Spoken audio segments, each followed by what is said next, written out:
తాకట్లో ఉన్న మీ బంగారాన్ని విడిపించి ఆ రోజు ఆన్లైన్ రేటుకి కొంటాం. Sharma gold company.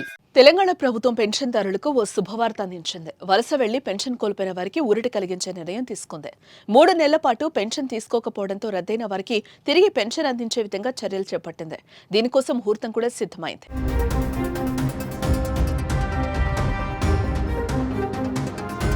తెలంగాణ రాష్ట్రంలో సామాజిక భద్రత పెన్షన్ పథకం కింద లబ్ధిదారులకు ఆర్థిక సహాయం అందిస్తున్న విషయం తెలిసిందే.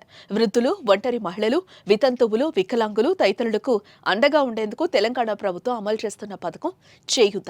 దీని కింద ప్రభుత్వం నెల నెలా పింఛన్లు అందిస్తోంది. గతంలో బీఆర్ఎస్ ప్రభుత్వం ఆసరా పేరుతో ఈ పథకాన్ని అమలు చేసింది. రేవంత్ రెడ్డి నేతృత్వంలో రాష్ట్రంలో అధికారంలోకి వచ్చిన కాంగ్రెస్ ప్రభుత్వం చేయూత పేరుతో ఈ పథకాన్ని అమలు చేస్తోంది. అంతేకాకుండా ఈ పెన్షన్ మొత్తాన్ని రెట్టింపు చేసేందుకు కూడా నిర్ణయం తీసుకున్నారు. పెంచిన మొత్తం పింఛన్లను పంపిణీ చేయడం మాత్రం ఇంకా ప్రారంభించలేదు. ప్రస్తుతం ఆసరా కింద ఇచ్చిన పెన్షన్ మొత్తాన్ని లబ్ధిదారులు అందుకుంటున్నారు.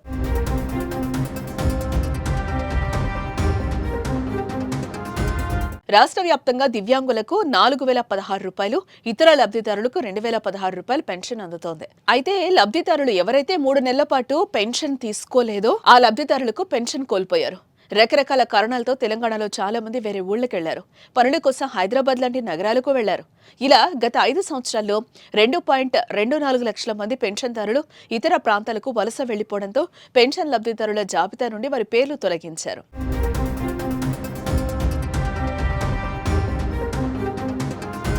3 నెలలు గ్రామాలను విడిచి వలస వెళ్లిన వారు తిరిగి గ్రామానికి వచ్చిన వారికి పెన్షన్ అందడం లేదు. దీంతో వారంతా పెన్షన్ కోసం పడరాని పాటలు పడుతూ ఆఫీసుల చుట్టూ తిరుగుతున్నారు. అయితే ఈ మేరకు వీరి ఇబ్బందిని గుర్తించిన తెలంగాణ ప్రభుత్వం మళ్లీ వీరికి మే 1వ తేదీ నుంచి పెన్షన్ ఇవ్వాలనే నిర్ణయం తీసుకుంది.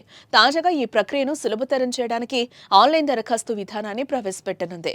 దీని ద్వారా వలస వెళ్లి తిరిగి సొంత ఊరుకొచ్చిన లబ్ధిదారులు తమ వివరాలను ఆన్లైన్ పోర్టల్లో నమోదు చేసి సులభంగా పెన్షన్ తిరిగి వచ్చేలా దరఖాస్తు చేసుకోవచ్చు.